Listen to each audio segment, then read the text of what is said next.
자, 2015년 6월 세 번째 일요일입니다. Father's Day예요. 아버지 되신 모든 분들께 Happy Father's Day 이렇게 인사를 합니다. 앞으로 아버지가 되실 분들에게도 미리 Happy Father's Day 이렇게 말씀드리고요.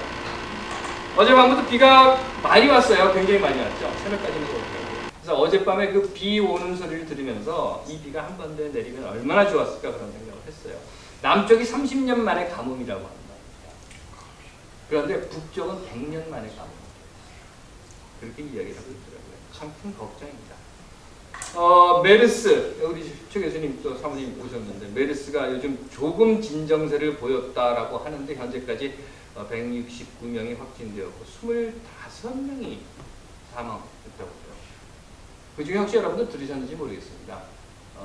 노부부인데요. 남편 되시는 분이 먼저 감염이 됐답니다. 그리고 부인이 그 남편을 병간호하다가 부인도 감염이 돼서 두 분이 다 돌아가셨습니다. 이런 이야기를 들으면 별로 좋지 않죠. 그런가 하면 황교안은 총리가 되었고 총리 취임 바로 다음 날 한 일이 뭔가 하면 세월호 참사에 관련되어 있는 그 4.16 연대 그 사무실 압수수색하는 것이 황교안이 한 첫 번째 일이다. 또 사우스캐롤라이나에서 여러분도 들으셨을 겁니다. 백인 청년이 흑인 교회에 들어가서 성경 공부하고 있는 사람들한테 총을 막 쏴버렸어요. 그래서 9명이 그 자리에서 사망하는 그런 사건도 있었고 가뭄으로 온통 논이 갈라지는데 4대강 물 모은다고 해서 잔뜩 모아놓은 군부는 다 썩어서 고기들이 죽어가고 있고 문체부라고 대한민국의 문체부라고 하는 그런 부서가 있는데 거기서는 외국인 관광객이 한국 관광 중에 메르스에 감염되면 치료비, 여행경비 그리고 위로금 3,000불 사망하면 1억을 준다 이랬답니다. 이 소식을 들으면서 웃음이 나왔는데요. 생각을 해보니까 내가 웃는 게 아니더라고요. 그런가 하면 대통령은 논에 물 뿌린다고 소방호수 들고 물장난하고 이렇게 6월의 세 번째 일요일을 맞습니다. 기도할게요. 하나님, 처음부터 끝도 당신의 것임을 믿습니다. 그 처음과 끝의 그 가운데에서 우리로 하여금 하나님의 뜻이 이루어지는 세상을 만들려고 하신 것도 우리가 압니다. 그런데 그게 잘 안 됩니다. 어찌해야 할지도 모르겠고 하나님의 뜻이 이 땅 위에서 이루어지기는 할까 하는 것도 모르겠습니다. 우리에게 알려주십시오. 어찌해야 할지, 어떻게 이루어지게 할지, 아니 하나님의 뜻이 이루어지기는 할지 당신의 대답을 듣고자 모였으니 우리에게 들려주시옵소서. 아멘. 성서에 그 예언자들의 이야기가 쭉 나오는데요. 그 중에 요엘이라고 하는 사람이 있습니다. 이 요엘이라고 하는 사람이 쓴 성서의 예언서 중에 이런 구절이 있어요. 그런 다음에 내가 모든 사람에게 나의 영을 부어주겠다. 너희의 아들, 딸은 예언을 하고 노인은 꿈을 꾸고 젊은이들은 환상을 볼 것이다. 물론 굳이 요엘 예언자의 이야기를 들지 않더라도 우리는 이 성서 안에서 수없이 많이 꿈을 꾸었던 사람들을 만날 수 있습니다. 요셉의 꿈 이야기 뭐 여러분들 너무도 잘 아시는 이야기예요. 야곱의 아들이었죠.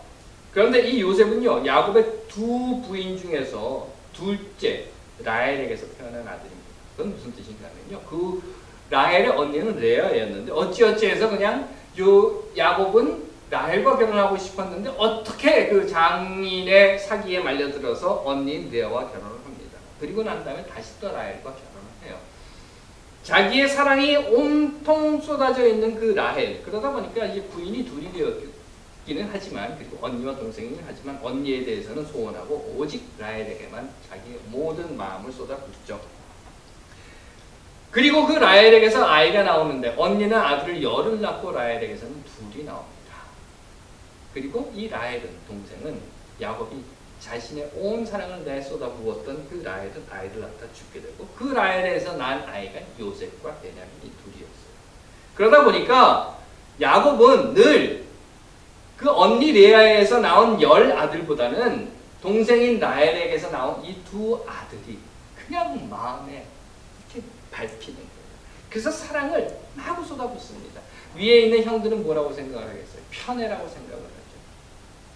그리고 그 요셉은 그 형들이 시기하는 가운데서 꿈을 꿉니다. 꿈의 내용은 뭐 여러분도 잘 아실 테니까 넘어가도록 하고 하지만 결국 그 요셉이 꾸었던 꿈으로 인해서 요셉은 형들로부터 시기와 질투를 받게 되고 형들은 저놈 잡아 죽여야 되겠다라고 생각을 해서 몽땅 잡아가지고 저기 이집트 이방 사람들에게 팔아버리고 맙니다. 그리고 아버지한테 가서는 야곱 아버지에게 가서는 아이고 아들 요셉이 죽었어요 라고 이야기를 해버렸어요. 결국 요셉은 자기가 꾼 꿈으로 인해서 이집트에서 노예 생활을 하게 됩니다. 아합이라고 하는 왕도 있었어요. 그도 꿈이 있었습니다. 이 아합이 가지고 있었던 꿈은 뭔가 하면 자기 왕궁이 있는데 왕궁 그 곁에 예쁜 포도밭이 있었답니다. 그 포도밭을 가지고 싶은 게 자기의 꿈이에요. 그래서 가서 포도밭을 팔으라고 합니다. 그런데 이 사람이 뭐라고 이야기를 하는가 하면 아유 임금님 안 됩니다. 이 포도밭은요 우리 조상 대대로 물려받은 것이기 때문에 나는 절대로 이걸 팔 수 없습니다. 그럼 못 팔겠다고 이야기를 했어요. 그러자 이 왕인 아합은 안달이 난 거예요. 속이 부글부글 끓는 거예요. 나 저거 갖고 싶어 저거 갖고 싶어. 그리고 애들이 그러지 않습니까? 엄마 나 뭐 사줘 그러는데 안 사주면 어떡해? 입을 뒤집어서 밥 안 먹어 이러는 거예요. 그래서 아합이라고 하는 왕은 이 나봇의 포도밭이 갖고 싶어서 병을 앓게 된 겁니다. 끙끙 거리고. 그러자 그 부인인 이사벨이 아합 왕에게 가서 이렇게 이야기를 하는 거예요. 일어나서 밥 먹어. 내가 알아서 다 해줄게. 내가 갖고 싶은 내 꿈을 이루어줄게. 그리고 이 이사벨이라고 하는 여왕이 어떻게 하는가 하면 왕비죠. 왕비가 어떻게 하는가 하면 돈 주고 몇몇 사람들을 가짜로 증인을 삽니다. 그래서 그 증인들로 하여금 공회 앞에서 저 나봇이라고 하는 놈이 하나님도 멸시하고 왕도 저주했다라고 하는 증언을 하게 만들어요. 돈 받고 그 증언을 했죠. 그리고 모든 사람들이 다 듣고 있었습니다. 그리고 난 다음에 뭐 어떻게 판결을 내렸는가 하면 저 나봇은 나쁜 놈이야. 저건 당장 죽여야 돼. 그리고 나봇을 죽여버려요. 주인을 잃어버린 포도밭은 누구 것이 되겠어요? 아합 것이 되는 거죠. 아합은 결국 그렇게 해서 꿈을 이루었어요.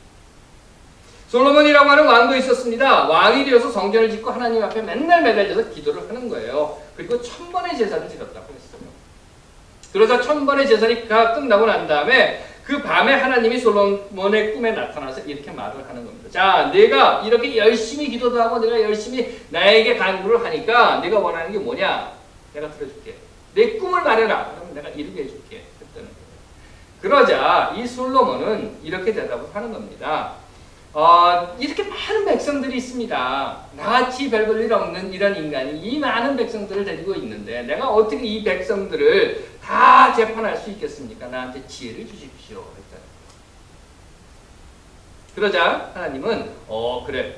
내 꿈이 내가 원하는 것이 내 소원이 마음에 든다. 그래서는 솔로몬에게 지혜도 주고 지혜와 함께 부귀도 주고 영화도 주고 뭐 하여튼 있는 거 다 줬다는 겁니다. 그런가 하면 예수라고 하는 청년도 있었죠. 예수는 어떤 꿈을 가지고 있었을지 사실 저는 구체적으로 잘 모르겠어요. 예수는 도대체 무슨 꿈을 꾸고 살았을까? 하지만 예수는 그 김영삼은 그랬다고 하죠. 이렇게 붙여놨답니다. 책상 앞에 나는 대통령이 될 것이다. 이렇게 그랬다고 하는데 이 예수는 나는 십자가에서 죽을 것이다 하고 책상 머리에 붙여놓고 살지는 않았을 것 같아요. 그런 꿈을 꾸지 않았을 겁니다.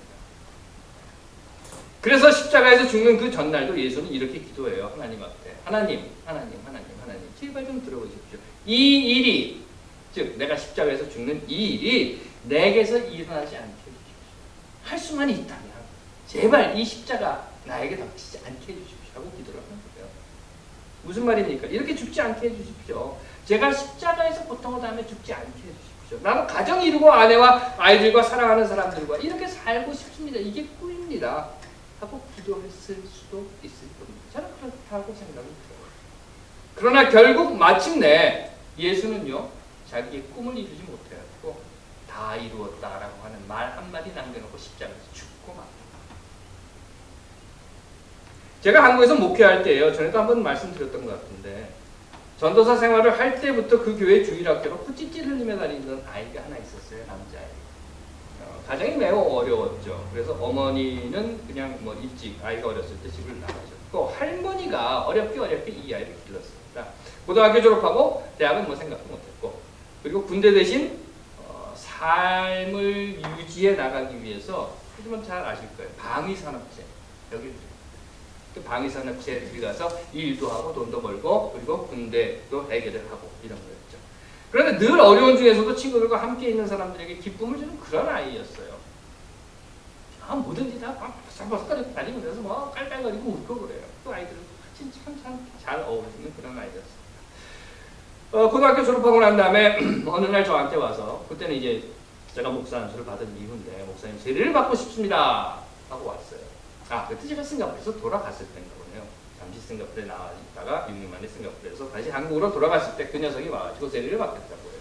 그래서 세례 교육을 했는데요. 세례 교육 중에 이런 순서가 있습니다. 내 일생에 대한 것들을 좀 미리 써봐라.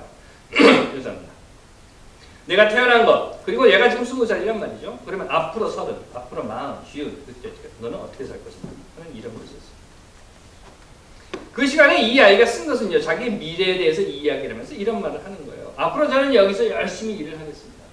어떤 회사에 다녔는데 사실은 그 회사에 제가 또 사무로 있었습니다. 열심히 일을 해서 돈을 모아가지고 그렇게 모은 돈으로 가능하면 대학도 다니고 공부를 마치고 나면 결혼을 하고, 제 꿈은 결혼해서 행복한 가정을 꾸리고 아이를 낳고 아내와 함께 아이의 손을 붙잡고 일요일이면 교회에 오는 게 그게 제 꿈입니다. 하고 이야기를 했었어요. 그런 꿈을 가지고 있었던 젊은이였는데 그해 겨울일 겁니다. 세례받고 난 그해 겨울쯤에 집으로 돌아오는 길에 길거리에서 어떤 놈이 술이 잔뜩 취해가지고 여자를 때리고 있는 것을 봤어요. 그리고 가서 말린 거예요. 때리지 말라고. 왜 여자를 때리고? 하는데 이 녀석이 가지고 있었던 조그만 칼이 있었는데 그 칼을 말리는 이 청년에게 푹 꼬집어서 쳤어요. 결국은 그 차가운 길거리에 버려진 채 아무도 돌아보지 않는 골목길에서 피 흘리고 죽고 말았어요. 우리는 성서의 역사 속에서뿐만 아니라 우리의 삶의 역사 속에서 수없이 많은 꿈을 꾸었던 사람들을 만납니다. 그리고 우리의 시각 속에서 어떤 꿈은 이루어졌다, 어떤 꿈은 이루어지지 않았다, 어떤 꿈은 깨져버렸다, 어떤 꿈은 성취되었다, 이런 판단을 하기도 합니다. 그래서 저 사람은 꿈을 이루었어, 저 사람은 못 이루었어. 아니, 저 사람은 꿈을 이루기는 그냥 헛꿈만 꾸었어 라고 생각을 하기도 합니다. 아니, 그렇게 판단하기도 합니다. 그렇다면 한번 다시 생각을 해보죠. 김구 선생님께서는 꿈을 이루셨습니까? 이승만, 윤봉길 의사나 안중근 의사, 이분들은 꿈을 이루셨나요? 그러면 박정희는 꿈을 이루었습니다. 존 F 케네디는 어떤가요? 마틴 루터 킹 주니어 목사는 어떤가요? 아인슈타인은 어땠을까? 갑자기 아인슈타인 생각을 했어요. 아인슈타인은 과연 꿈을 이루었어요. 자기 꿈. 박근혜는, 황교안은 그 꿈을 이루었을까요? 그런가 하면 이완구를 이루었다, 깨졌다, 뭐 일어나요. 프란체스코 교정이 얼마 전에 그 이야기를 했다고 하죠. 환경에 대한. 그런데 프란체스코 교정은 과연 그 꿈을 이루었을까요? 아니, 너무 멀리 가지 맙시다. 너무 넓은 것, 너무 많은 것 생각하지 맙시다. 당장 우리에게 있는 것. 여러분들의 부모님들께서는 꿈을 이루셨습니까? 또는 여러분들의 조부모님 또는 증조부모님들께서는 꿈을 이루셨을까요? 이집트의 노예로 팔려간 요셉이라든가 이집트로부터 탈출을 성공시킨 모세의 이야기들은 결국 요셉이 이집트로 팔려가서 총리 대신이 되었다라든가 또는 이집트로부터 모든 백성들을 이끌고 성공적으로 해방시켰다라고 하는 해피엔딩으로 끝나는 꿈의 이야기들이 성서 안에 있는 것은 사실입니다. 대표적으로 우리들이 알고 있습니다. 하지만 성서는요, 이렇게 해피엔딩으로 끝난 꿈의 이야기만 있는 게 아닙니다. 아니, 해피엔딩으로 끝나지 못한 예수를 비롯해서 오히려 맞고 터지고 잡히고 찢어지고 끌려가고 한 수없이 많은 죽어간 예언자들의 산산이 부서져버린 그런 꿈들의 이야기가 성서에 가득하게 들어있다는 겁니다. 비록 우리에게 늘 들려지고 눈에 보여지는 것은 해피엔딩의 멋진 꿈의 이야기일 뿐이라 할지라도. 제가 사는 집 뒤뜰에요, 개미들이 살아요. 당연히 그렇겠죠. 뭐 땅바닥에 개미들이 없겠습니까? 뭐 여기도 저기도 개미들은 많이 살잖아요. 그런데 그냥 뜰에서만 살면 얼마나 좋겠어요, 얘네들이. 그런데 이게 집으로 들어옵니다. 집으로 들어오는 것도 괜찮아요. 어차피 내가 걔네들 원래 살던 데를 침략한 침략자니까요. 들어와서 그냥 나하고 같이 살면 되잖아요. 이것들이 꼭 와서 물어요. 그러다 보니까 어쩔 수 없이 약을 치게 됩니다.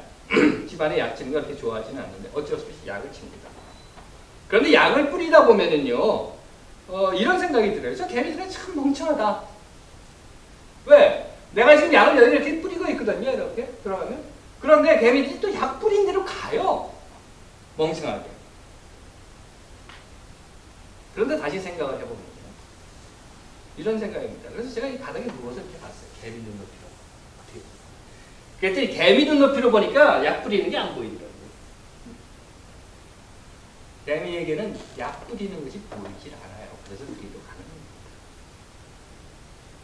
예전에 싱가포르에 있을 때 그 동남아시아 지역을 많이 돌아다녔습니다. 이런저런 일로 해서 대부분 이제 뭐 선교 여행 뭐 이런 것이었는데 보통 자동차나 기차를 타고 다니죠. 어떤 경우는 비행기를 타고 가기도 합니다.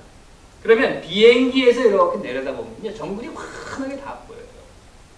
한눈에 다 내려다 보입니다. 차를 타고 갈 때는 거불거불 뭐 올라가고 내려가고 이게 어디로 가는 거야? 제대로 가는 거야? 하고 의심도 되기도 하지만 비행기에서 이렇게 탁 내려다보면요, 아 저기가 산이구나, 아 길이 이렇게 해서 저 길로 가면 이쪽으로 내려가는구나 하는 게 보여요. 또 특히나 그 메콩 델타가 얼마나 강이 많은 데입니까? 강지류가 막 꼬불꼬불하거든요. 그러니까 배를 타고 가거나 뭐 이러면 어디로 가는지 모르겠는데 비행기에서 이렇게 보면 아 이렇게 해서 아 이렇게 가는구나, 물이 이렇게 꼬부라지는구나 하는 게 보입니다. 한눈에 보이는 거예요. 높게 해서 이렇게. 그러면 이런 것도 알 수 있게 돼요. 아 저기로 해서 가면 저기에 갈 수 있는 거고, 또는 저 강물을 계속 따라 내려가면 폭포구나, 전 떨어져 죽는 것이구나 하는 걸 알 수 있게 된다는 겁니다.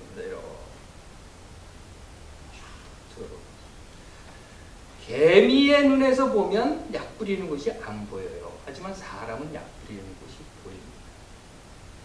자동차나 기차를 타고 갈 때에는 내가 앞으로 가는 길에 뭐가 있는지 안 보입니다. 하지만 비행기에서 이렇게 보면 아 저거 이렇게 가다가 저기 뭐 차 나오는데 하는 게 보인다는 거예요. 누구의 꿈이 이루어졌는가? 사실 저도 그래 이건 꿈이 이루어진 거야. 그래 맞아 예수는 꿈을 이루었어. 또는 김구 선생님이나 마틴 루터 킹의 목사 또는 안중근 의사의 꿈 다 이루어졌어 라고 말하지는 못하겠습니다.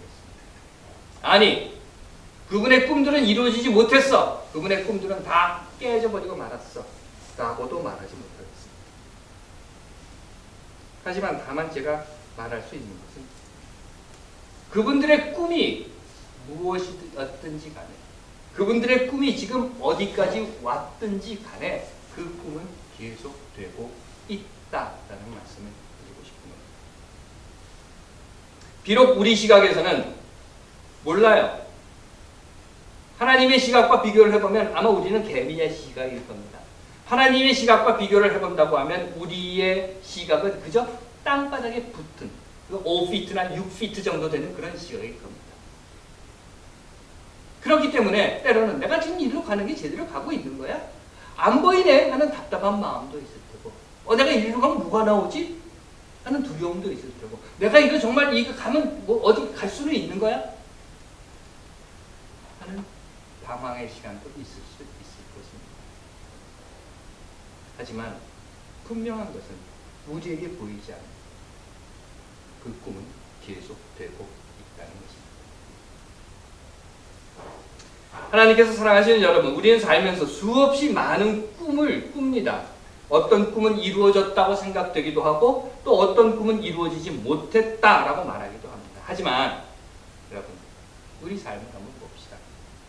30년 만에 100년 만에 가뭄으로 타들어가는 눈을 보면서, 메르스로 쓰러져가는 이 대한민국의 국민들을 보면서, 황교안이 총리가 되는 이 정부에서, 4.16 연대가 압수수색을 당하는 현실에서, 백인 청년에 의해서 성경 공부를 하고 있었던 흑인 교인들이 죽어가는 이 사회에서, 가뭄으로 온통 논밭이 갈라지고 사대강의 물은 썩어가는 오늘에서, 그리고 6월의 세 번째 일요일 해피 파더스 데이에서 저는 여러분들께 다시 한번 이렇게 말씀드리고 싶습니다. 우리는 비록 볼 수 있는 시각, 그저 개미 같고 땅바닥에 바짝 배를 붙인 그런 시각밖에 없다 하더라도 하나님의 시각에서, 저 높은 곳에서 내려다보는 그 시각, 지금도 사람이 사람답게 사는 세상, 하나님의 뜻이 이루어지는 세상을 만들어가고자 했었던 그분들, 그리고 지금 또 만들어가고 있는 우리들, 그리고 또 앞으로 만들어갈 우리의 아이들 통해서 그 꿈은 결코 깨지고 끝나는 것이 아니라 계속되고 있다는 것입니다. 하나님께서 사랑하시는 여러분, 다시 여러분들께 말씀드립니다. 요엘 예언자의 이야기입니다. 우리 아이들은 예언을 하고 어른들은 꿈을 꾸며 젊은이들은 환상을 볼 것이다.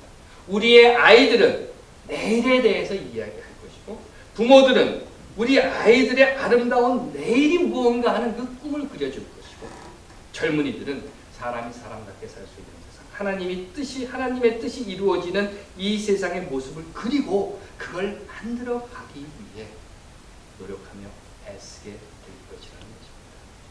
비록 오늘 우리는 보지 못할지라도, 이루지 못할지라도, 우리의 손으로 잡지 못할지라도, 우리의 눈앞에 나타나지 못할지라도 결코 우리의 꿈은 깨지지 않을 것이며 이루어질 때까지 계속될 것입니다. 하나님께서 사랑하시는 여러분, 낙심하거나 실망함으로 포기하지 맙시다. 이 자리에 함께 하신 여러분, 대답을 찾으셨습니까? 꿈은 반드시 이루어집니다. 기도하겠습니다. 하나님, 처음도 끝도 당신의 것임을 믿습니다. 그 처음과 끝의 가운데에서 우리로 하여금 하나님의 뜻이 이루어지는 세상을 만드는 꿈을 주신 것도 믿습니다. 또한 그 꿈이 비록 지금 우리에게 보이지 않을지라도 이 순간에도 계속 이루어져 가고 있다는 것을 믿습니다. 하지만 하나님, 힘듭니다. 답답하고 두렵고 때로는 도망치고 싶습니다. 그렇다 하더라도 우리가 꿈을 포기하지 않게 하옵소서. 아멘.